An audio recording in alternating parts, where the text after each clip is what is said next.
L'équipe de France débute parfaitement sa Coupe du Monde en s'imposant 3-1 face au Sénégal. Et pourtant, ça n'a pas été un match facile, surtout la première mi-temps. Énormément de difficultés à produire du beau jeu, notamment avec notre quatuor offensif. Beaucoup de pertes de balles assez inhabituelles de la part de Michael Olise, de Désiré Doué, Dembélé assez fantomatique, un Kylian Mbappé en manque d'inspiration. La première mi-temps était clairement à oublier, sans parler des deux latéraux Théo Hernandez et Koundé qui ne m'ont franchement pas rassuré. Mais dès le retour des vestiaires, tout a basculé. Les mots de Didier Deschamps au vestiaire, ça a dû insuffler quelque chose de nouveau dans ce groupe. Parce que dès les premières secondes de la deuxième période, on sentait qu'il y avait du changement. La production de jeu n'était pas la même, les envies non plus, le pressing était beaucoup plus haut, et ça a tout de suite payé. Et vient le premier questionnement. Est-ce qu'il y a pénalty sur Kylian Mbappé? Personnellement, je trouve que c'est pas un scandale de ne pas le siffler. Alors oui, Sadio Mané tacle, c'est dans la surface de réparation, ça déséquilibre Kylian Mbappé, mais pour moi, il n'y a pas énorme faute non plus. Alors on est d'accord, c'est pas un jeu dangereux,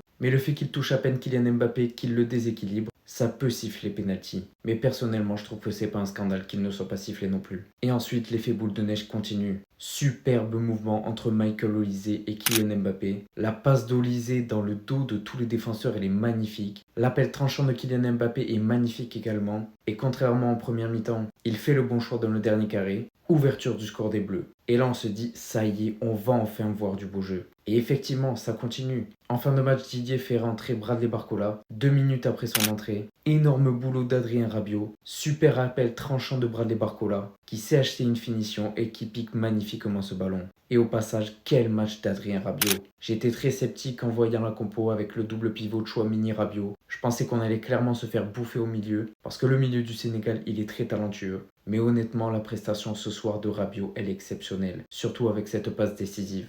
2-0, on se dit c'est bon, c'est plié. Petit moment de relâchement qui vient confirmer les craintes sur nos latéraux. Ibrahim Mbaye, entré en jeu quelques minutes plus tôt, prend le meilleur sur Théo Hernandez et bat Mike Maignan. Et ça, il faudra absolument régler ça. Le problème Koundé Hernandez, il faudra faire quelque chose. Pourquoi pas tenter Lucas Digne, peut-être meilleur défensivement. Et enfin, le coup d'éclat, le coup de génie de Kylian Mbappé pour marquer son doublé ce soir. Récupération de Michael Olise, qui arrive tant bien que mal à trouver Kylian Mbappé, qui se remet dans le sens du but, qui déclenche cette magnifique frappe de loin pour battre Edouard Mendy. Le score final 3-1. Heureusement que les Bleus se sont remobilisés en deuxième période, parce qu'honnêtement la première mi-temps elle était catastrophique. Mais le sélectionneur a su trouver les mots justes, et au final la victoire elle est méritée et elle est logique. Les Bleus prennent les devants dans ce groupe, plus 2 de différence de but, dommage pour ce but encaissé, mais en tout cas la deuxième mi-temps c'est le match parfait qu'on devait faire. Maintenant en route pour aller chercher les 9 points face à l'Irak et face à la Norvège. Mais en tout cas ce soir on a vu de très bons points, notamment la charnière centrale. Énorme match de Dayot Upamecano, Saliba était très bon aussi. Le milieu de Chouamini, Rabiot je vous l'ai dit très très bon. Et le quatuor offensif en difficulté en première mi-temps. Deuxième mi-temps c'était beaucoup mieux pour Doué, Michael Olise et Kylian Mbappé. Par contre Dembélé toujours autant fantomatique. Pourquoi pas tenter Ryan Cherki dès lors du prochain match. En tout cas victoire très importante. On prend les devants dans ce groupe et il ne faudra jamais lâcher cette première place.